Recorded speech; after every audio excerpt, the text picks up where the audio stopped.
house and they might do a park, you know, and they might mow the lawns, you know, a different way. And that's fine. Where they don't, there probably should be a grazing program instituted and regulated so that we don't have a vegetation or mosquito problem. So that's kind of where on each section, we drive up and down and get into these meetings, and then they present it to the group and they go, hey, this is what we think we're going to do. So, but yeah, Geneva didn't. No, this wasn't created by Geneva. No. So how do we get involved in this? Obviously, we're all realtors. You guys can follow it on. I mean, we have a Walkara Way Facebook page. You know, and it's just friends. I don't really share it. There's only about 400, and they're all the political. If you look at who's in it, it's the people that are in the know. Like this person's in charge. It's not that we don't share. I mean, we're okay to share it because it passed the legislature, and we got. I will be making a public. The pictures that I show here and others in about 3 to 4 weeks. I will publish because I want to get 12 foot tall. These will be full grown and just thick in about a month and a half. And when that is thick and this will be more or less. The contrast is going to be just jump. And you can already see I have ducks and geese that are laying down already, and there are no ducks and geese at all through that whole property. And so I'm just documenting, even though it's early. I'm just documenting it so that when people see it, they're going to be like, that's just such a stark difference. So, Walkara Way is W-A-L-K. This right here. Yeah, I just joined. Yep, that's me. They're going to get a lot of requests.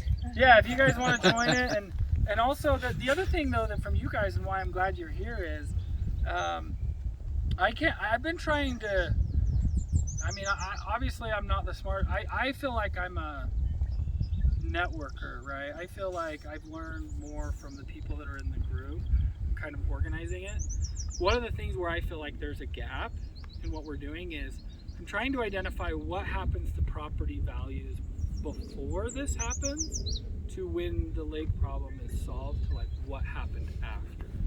Because that helps understand why it was important to build a fence, why it was important to, you know, pay for the infrastructure to maintain it, so that I worry and like, you know, just like, it's so funny to me.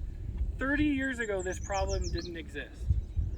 And in 30 years, the whole valley lost why it didn't exist.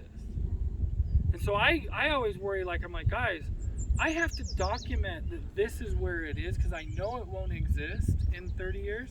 And then what happens to my funding of like, oh, we invest $6 million a year in this problem, and now they want to reduce it to whatever. It's like, well, if you get rid of us, I think that we're going to be able to get down to $100,000, $200,000 in government money that comes in from the varying of sources. And when I say that, that's not coming to me. You know, that's coming to. I haven't made any money on this. This has been just a pet project where I have fun. I have my own job. When I say we got 4.5 million, the 4.5 million goes to Mountain Land Association of Governments, and they build the trail. I say 4.5 million that I got because I went and got it. I don't get it. But when the bill passed in the morning, one of my uncles was like, "Someone's giving you $4.5 million." No, you know how that sounds. They are giving it to me, but they're not giving it to me. So I still drive my old Tacoma, and I still will. So. Somebody's doing something right for the 26th Government Agency's degree on anything. Yeah, I feel like Herculean. Well, during the time. I was saying. During COVID, where I'm doing the exact same thing of trying to get frickin'. Man, I'm doing another thing. If you guys like this, I'll tell you. Right now, our federal government counts COVID 86 different ways, and that's wrong. And they're not talking to each other, and they're cherry picking data sets, and so that's what I do for a full-time job, and I really enjoy that. So do you have your own business? Or? Yeah, I own my own business. This is something I do for fun. So I gotta go. I actually took off work to come here. So. I don't. I mean, I have a card. You guys can take my phone number, and I'm happy. The one thing that I would Jake Holdaway. Now, is it Jake or is it Wally? Hey! My name is, I'm named after Walter Holdaway. And I'm not going to get emotional about this. It's funny that you mentioned that. But,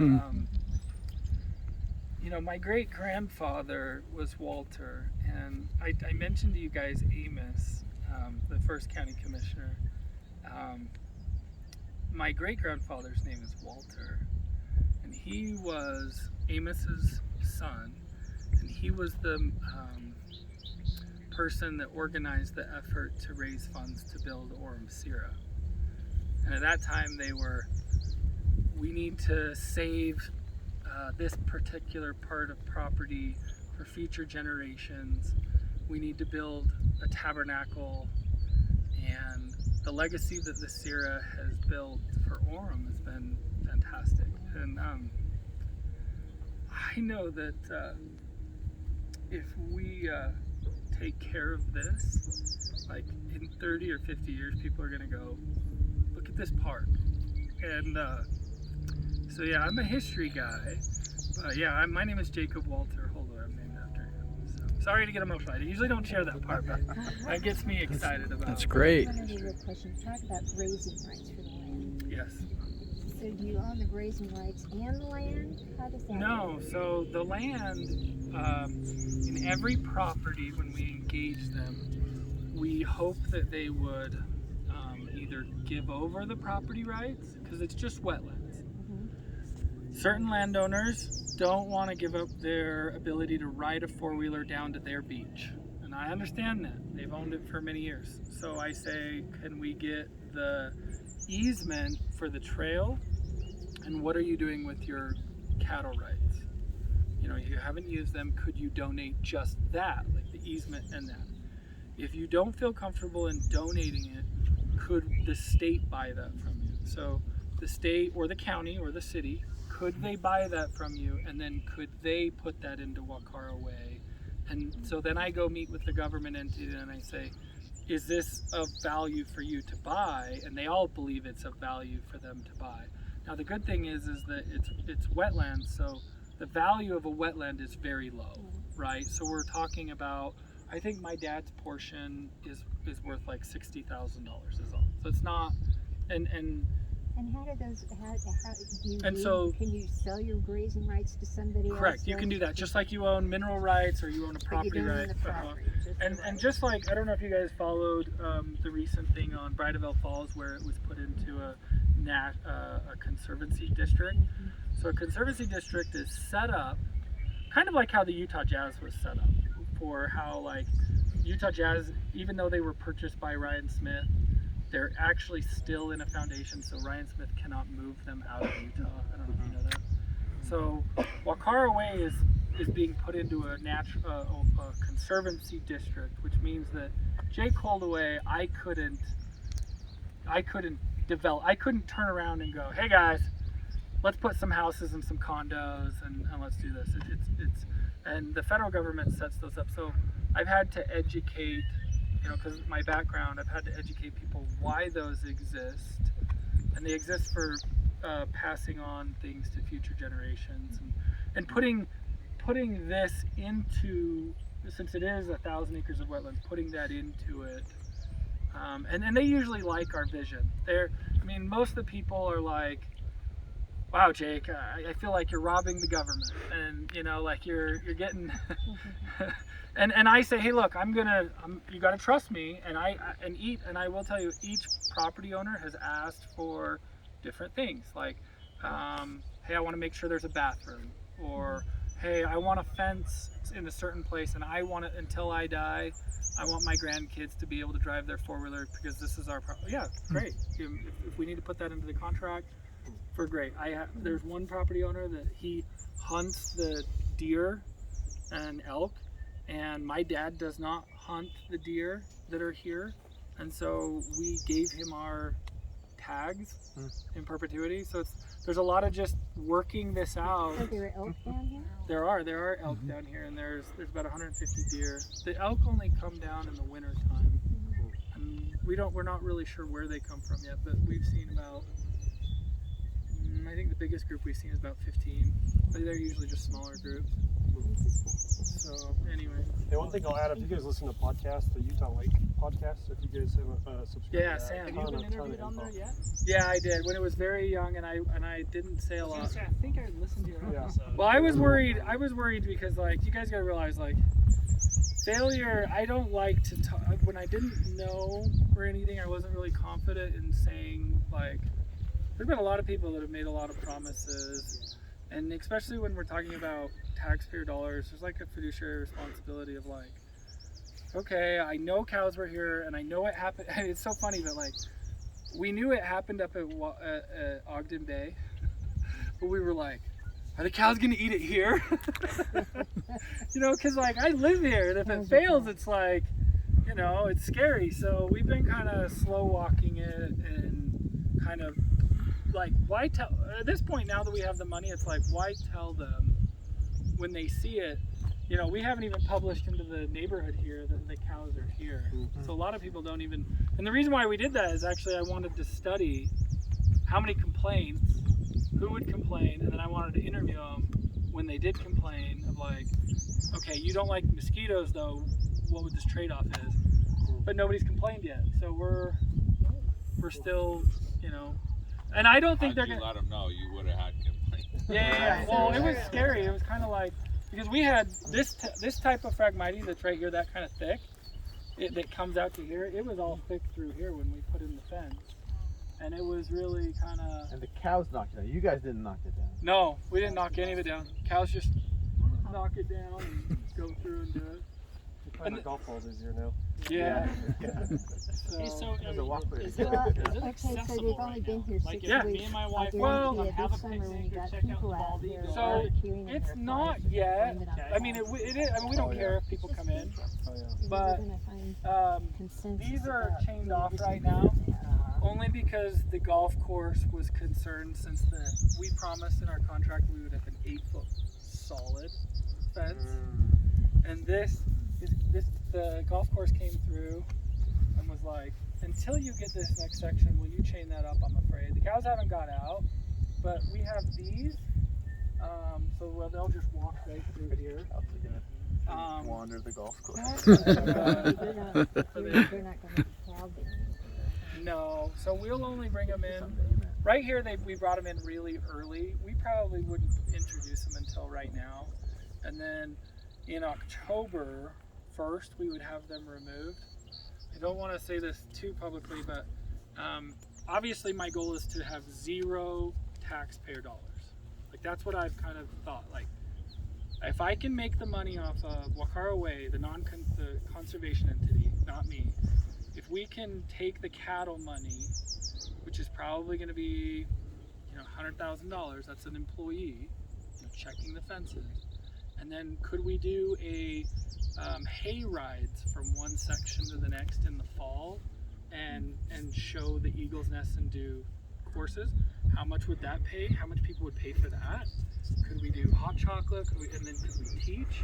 So there's some things of like, could we teach throughout it that we could?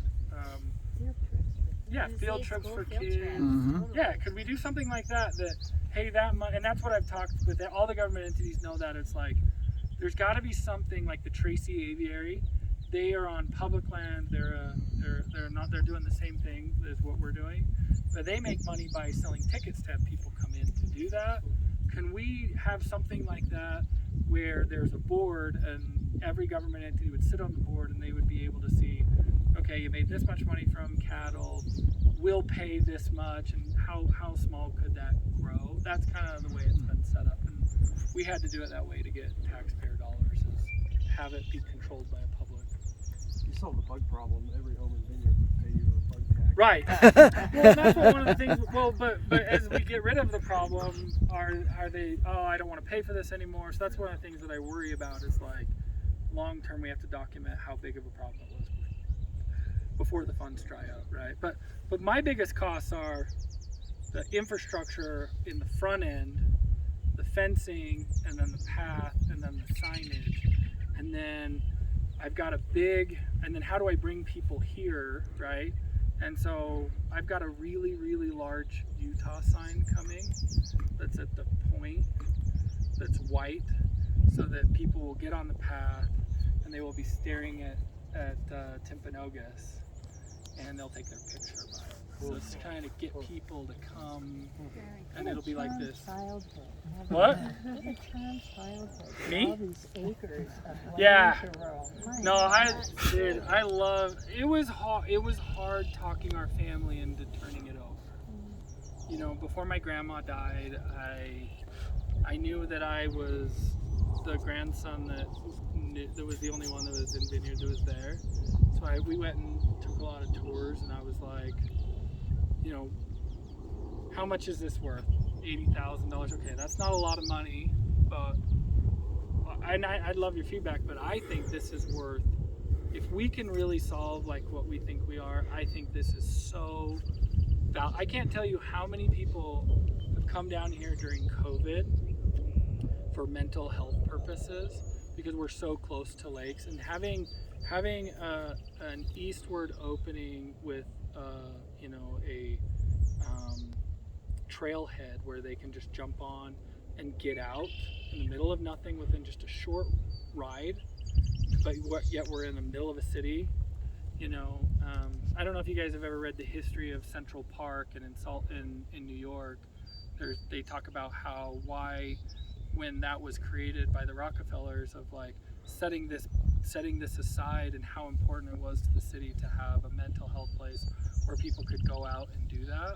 Like, that's kind of what I think about Walkara Ways, is I go, in our design phase, it's always been, hey, how can we have a path through it, but how can we put nooks in different areas to separate them so that people can really be by themselves, feel safe while they're there. And so that's kind of been the planning with the Lake Commission. And because I represent the citizens, like, I get this money, but it's like, hey, we need to do a good job. We're just not putting a thoroughfare through here. You know, we need to have certain things. And I could talk about this for hours about the different meetings that we'd had, but yeah, we're really excited about it. And we didn't have, I mean, it's a little bit different from the island folks. I had to go and sell because they're getting a lot of things. With this, all I had to do was go get existing government money and reproportion it and help them understand. But that's what I do for a How do living. you get to the beach? I'll go down there right now. If anyone wants to jump in the back of my truck, I'll drive down and show them the beach. What time Yeah, is for sure.